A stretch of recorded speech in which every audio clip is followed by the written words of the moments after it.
Reach ఎక్కువ వచ్చింది, ఆయన ఫాలోయింగ్ ఎక్కువ వచ్చింది. అసలు రాజకీయ టీడీపీ వాళ్ళు గెలిచిందే జనసేన వల్ల అని టాక్ ఒకటి వెళ్ళింది. అందుకని అసలు ఫస్ట్ ఏనే ఎత్తే కానీ సరిపోద్దని ఆయన అనుకుంటుండట్టుంది. ఆయన అదే అనుకుంటాడు. బండ్ల గణేష్ గారు ఒక ఇంటర్వ్యూలో ఒక మాట చెప్పారు, నన్ను వేరే వాళ్ళు పిలిచారు, నాకు ఎమ్మెల్సీ ఇస్తాన్నారు, కానీ ఒక రూల్ పెట్టారు, అదేంటంటే రోజు ప్రెస్ మీట్ పెట్టి పవన్ కళ్యాణ్ తిట్టాలి అని. ఆయన అంటే నేను చచ్చిపోయినా నేను ఆయన తిట్టానని బండ్ల గణేష్ గారు అన్నారు. సో అంటే కళ్యాణ్ గారికి తిట్టడానికే పదవులు ఇస్తున్నారా? ఇస్తారేమో నిజంగానే. మరి ఏంది రోజక్క ఎందుకు తిడుతుంది అవుతున్నా?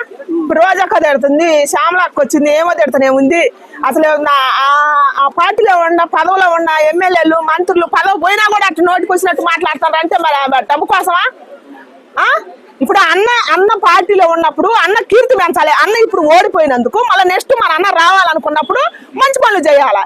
ఇప్పుడు ఎవరైనా వరుసను వచ్చి ఏ ముఖ్యమంత్రి గెలవలేదు, అందరూ ఓడిపోయి మళ్ళీ గెలిచిన వాళ్ళే. మళ్ళీ రానని ఎందుకు అనుకోవాలని నేను అంటున్నా జగన్మోహన్ రెడ్డి అన్నని. మళ్ళీ రావని అనుకోవద్దన్నా, నువ్వు చేసే మంచి పనుల వల్ల నువ్వు వస్తావు. మళ్ళా